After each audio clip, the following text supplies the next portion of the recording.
fáklyás felvonulásokon Bélapátfalván sikerült elég rendesen megfáznom, és úgy jártam, mint a magyar gazdaság, hogy akkor jött a megfázás, amikor én magam sem voltam fizikailag egy kicsit kihajtott állapotban.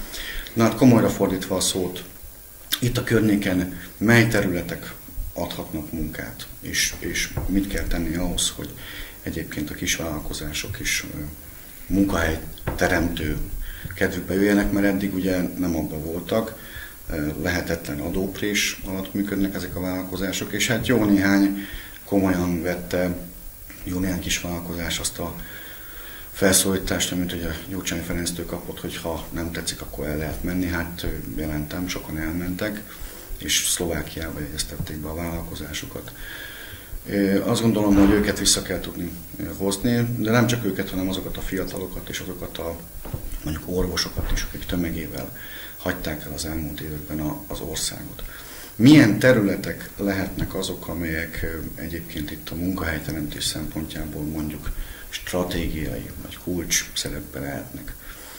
Hát Bélapátfalván kezdem, ugye itt az ipari parkban azért már jelentős számban azért megőriztek munkahelyeket, de tegyük hozzá azt, hogy ehhez egyébként kellett egy önkormányzati támogatás is, és én örülök és büszke vagyok arra, hogy a bajban jó eszközül szolgálhatott az a KHT, a BK KHT, meg mondjuk az önkormányzati önerők biztosításában is.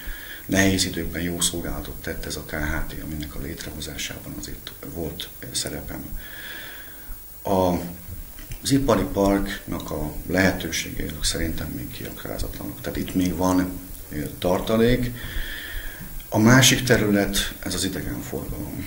Tehát azért Bélapátfalván és környékén sok-sok ember vette a fáradtságot, energiát, és kezdett magának jövőt keresni, miután az addig az élet alapját megteremtő ipari tevékenység sajnos befejeződött. Másik fontos terület a mezőgazdaság.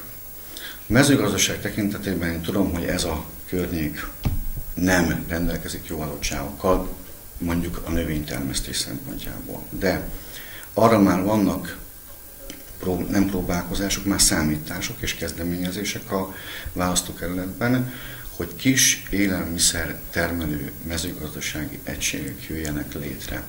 Számlaink is vannak, és hát egészen jók az előzetes kalkulációk, mert hogyha megnézzük, hogy mennyi befektetett pénzzel, mennyi munkahelyet lehetne létrehozni egy olyan mezőgazdasági kisüzemnél, elnézést, amelyik el tudná látni a környéket élelmiszerrel, tehát a helyben lehetne értékesíteni a megtermelt élelmiszert, akkor azt látjuk, hogy nagyon jó megtérülés, és az ilyen kisüzemek pedig egyébként alkalmasak lennének arra is, hogy idővel törlesszék az állam felé azt a támogatást, amit megkapnak. Tehát ezen kívül van egy olyan terület, ami országosan generál, és a legkönnyebben generál új munkahelyeket, az építőipar. Tehát építőipar, idegenforgalom, mezőgazdaság, és nekünk itt helyben egy külön lehetőség, vagy a környéknek egy külön lehetőség az ipari park. Sajnos ugye az elmúlt évek tudom, hogy volt arra kísérlet, hogy újból meg lehessen vizsgálni a kőbányászat lehetőségét, és hát ebben nem volt partner a kormányzat, de hát ezt is át kell majd tekinteni. Hát én nem tudom, hogy az emberek mit gondolnak a 4 lépcsős rendszerről. Azt tudom, hogy az emberek, vagy azt gondolom, hogy az embereknek az a meggyőződése, hogy a politikának az a végre tessék tisztának, becsületesnek és átláthatónak lenni. Tehát van egy 0. lépés egyébként mindenféle kormányzati berendezkedés előtt, ez vagy amellett, ez a bizalom légkörének, a megrendült bizalom légkörének a helyreállítása. Ez az úgynevezett elszámoltatás. Tehát ennélkül nem megy semmilyen jövőépítés. A jövőnek tartozunk ezzel, a megrendült bizalmi helyzetet helyre kell állítani. Ennek egyébként nem csak az elszámoltatás a része, hanem az is, hogy a politika az valóságosan az emberekről szóljon. Tehát ne a politikusokról, legfőképp ne a politikusok botrányairól, hanem az emberekről, és az emberek csalhatatlanul megérzik, hogy ha valakinek a hatalom az a cél, vagy egyébként egy vállalás, egy szolgálat teljesítésének az eszköze. Én hiszem azt, hogy a politika innentől kezdve nem lehet más, mint szolgálat. Tehát magunkon kell persze kezdeni a példamutatást. Az, hogy milyen kormányzati struktúra fog felállni tárcák szerint, azt nem tudom megmondani, de azt tudom, hogy lesz egy gazdasági csúcsminisztérium, ahol a gazdasági döntések koncentrálódnak, és nem lesz ennyi területre szétválasztva a kormányzati működés. De az nagyon-nagyon-nagyon fontos, még egyszer mondom, hogy visszaadni a politikát, és visszaadni a politika hitelét. Ebből a szempontból még, ha a parlamentnél tartunk, ebből a szempontból nagyon fontos lesz az, hogy az elszámoltatáson kívül tényleg meggyőzően tegyenek a parlamenti pártok, vagy a parlamenti többség a korrupció visszaszorítása érdekében, mert ez nem csak fönt van, botrány egyébként, ami történik, de az életünk sok területét behálózza a korrupció.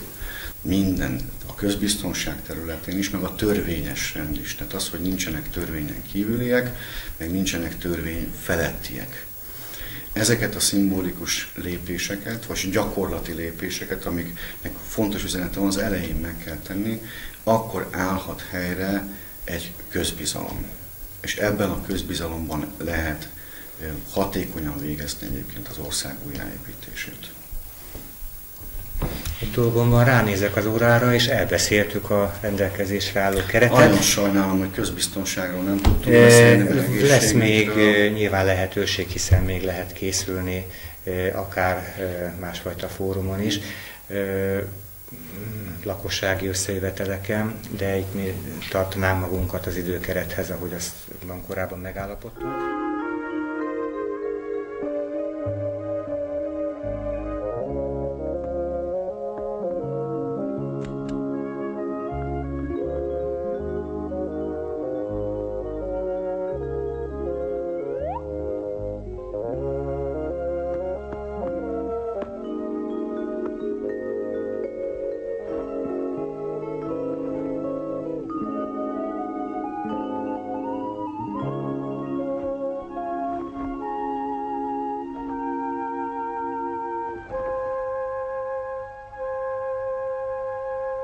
Mm-hmm.